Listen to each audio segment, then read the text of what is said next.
Hi, it's Dawn. Welcome back. I'm working in my handmade journal, 9x12 again, and I've pulled out a whole bunch of my Dr. PH Martins.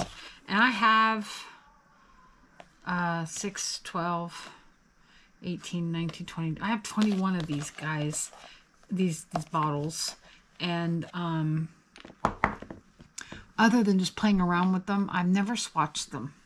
So I grabbed my Tim Holtz stencil THS179, if I can see that right, yep, and traced out several.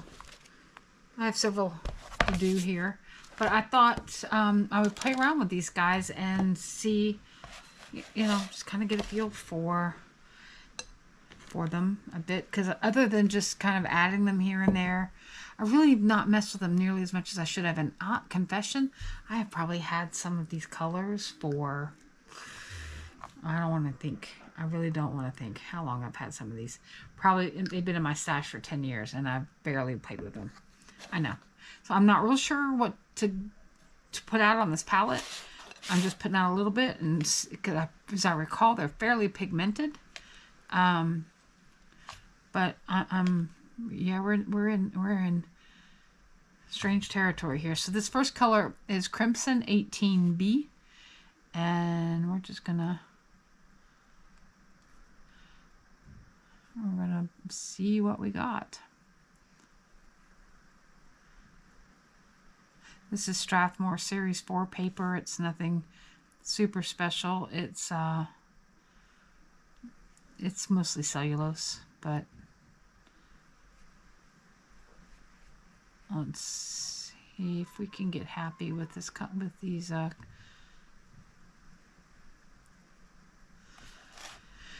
I'm just not real sure how this is gonna go, and I got a little bit of dirty water, but I don't care.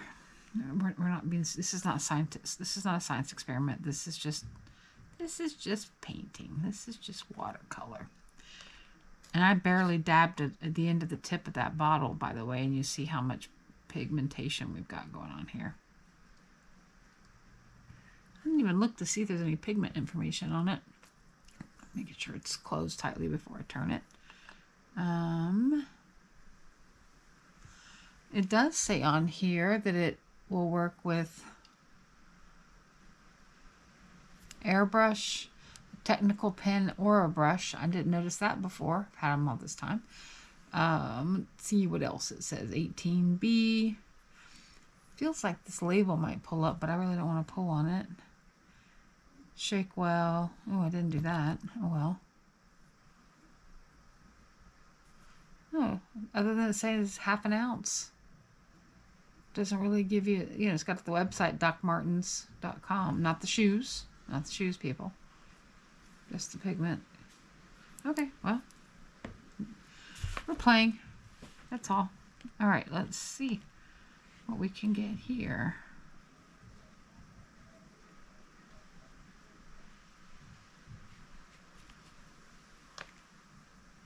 Well, I'll tell you, the paper's just grabbing it and not letting go.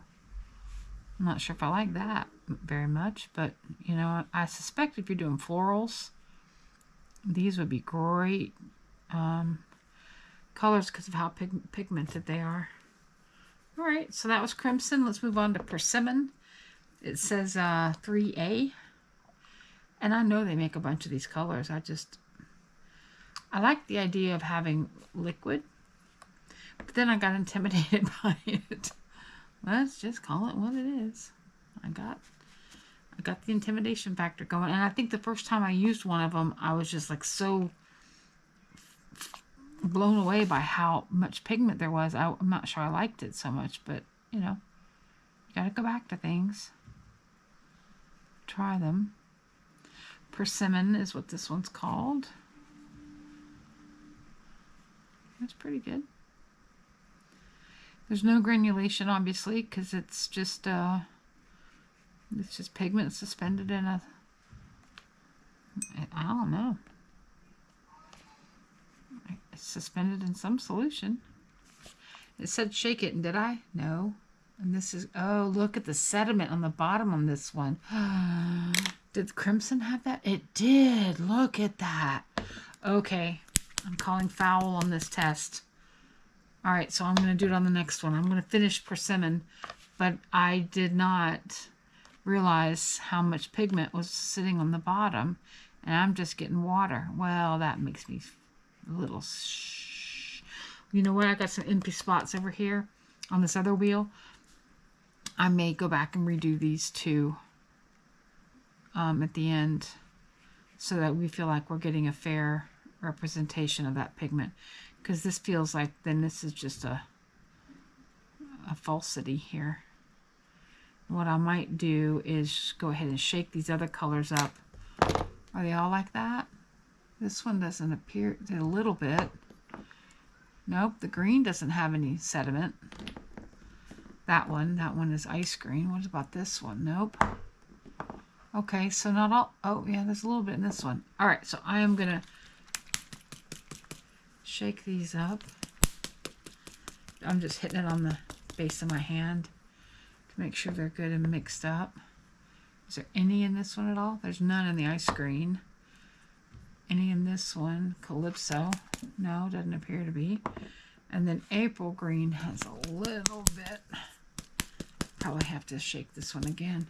All right, so we can carry on. So just those two are kind of giving us a faux reading, if you will, because we didn't shake them properly, or mix them properly, but that's all right. A lot of foam in it now, all bubbly.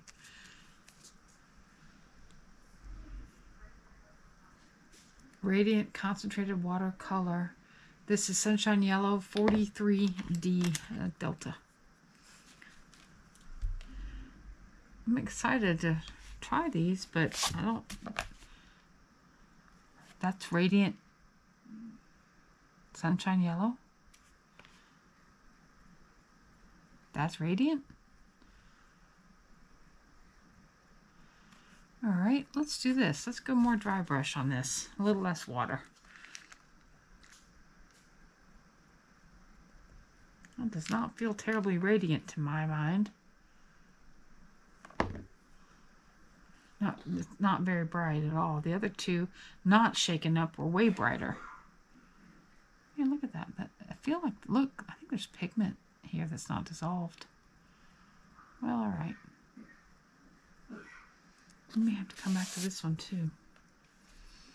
I may have to give it a bit more of a shake. Maybe I should go one of those bottle shakers. You know, they make those shakers on Amazon, or sell those shakers on Amazon for like nail polish. Yeah, this is just not watering down at all. I mean, it's not... Well, okay.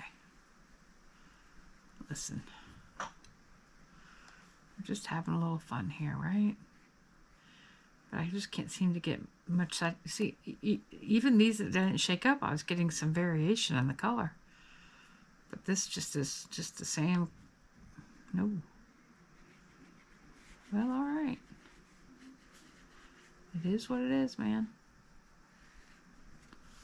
All right, moving on. Ice green is next. 50D, like Delta.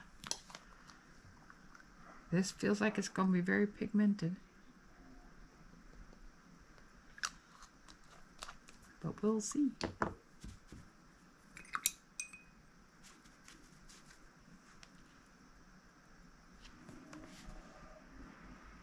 No, it isn't. Ice green, this is called.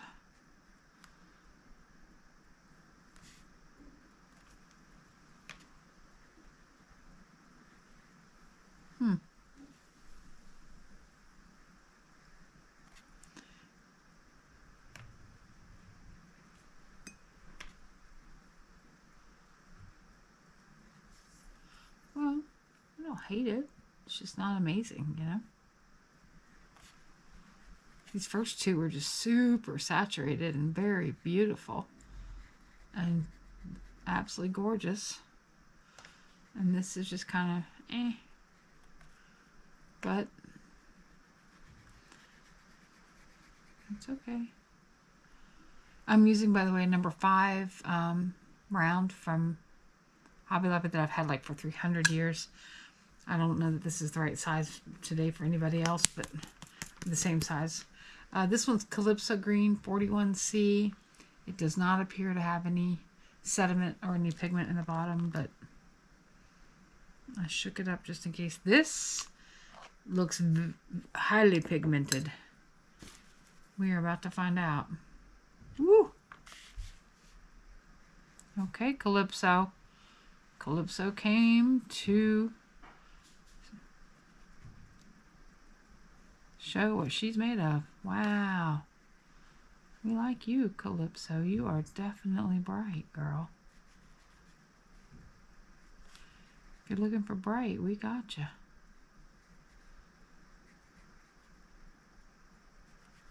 Yep.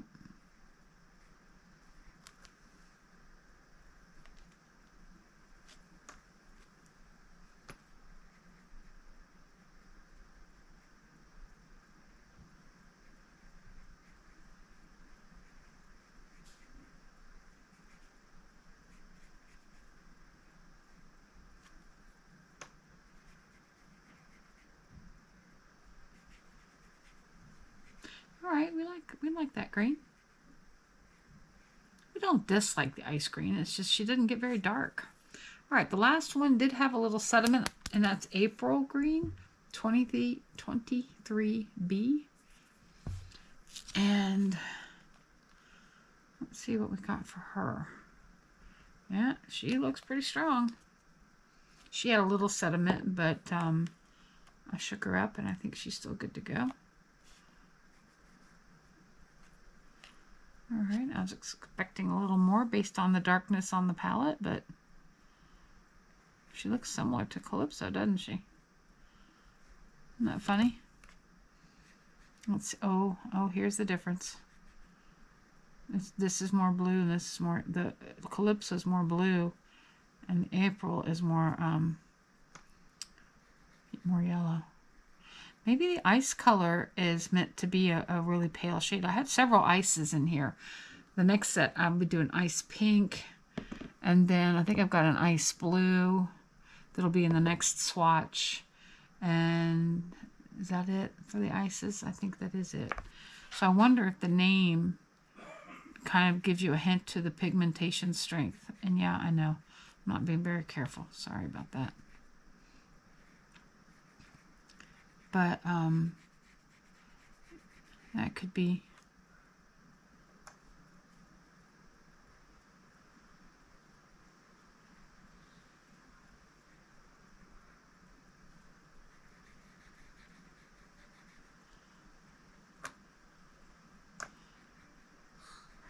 Well, I like them. Working with liquid watercolors is not my is not my wheelhouse, but I feel like if I play with them a little bit, maybe I'll get a little more comfortable with them. But there we go for right now. Let's let these dry down. We'll take a photo, and then we'll come back with the bottom half of the wheel, which will be blues, violets, and then into a little bit of ice pink over here. So thanks for stopping by. We'll see you again soon.